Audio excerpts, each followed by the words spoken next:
ये स्टीव है और ये स्टीव का चचा है, और स्टीव एक तकलीफ़ में है कि उसके पास कोई रकम नहीं है, बल्कि उसके ऊपर कर्जा है माइकल का $3। उसके सासाजात जो है वो -3 है।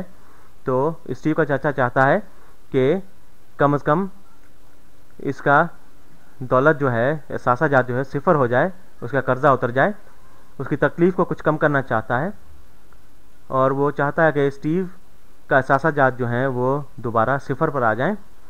तो वो उसका जो मनफी सासाजात हैं उन्हें वो ले लेता है, तो वो तफरीक कर देता है, उसका कर्जा ले लेता है, तो वो वापस सिफर पर आ जाता है। अगर आपके पास कोई चीज़ है और उसे आप निकाल देते हैं या ले लेते हैं वापस, तो वो सिफर हो जाती है।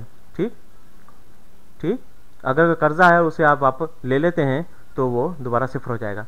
तो स्टीव के चचा को क्या करना होगा इसे ख़त्म करने के लिए, ये कर्जा उससे ले लेने के लिए, या कि उसके सासाजात जो हैं सिफर हो जाए, तो स्टीव का चचा जो है स्टीव को $3 देगा, तो वापस सिफर पर आ जाएगा। ठीक, तो उम्मीद है कि ये कुछ वाज़ेह हो गया होगा कि ये और ये दोनों बराबर हैं।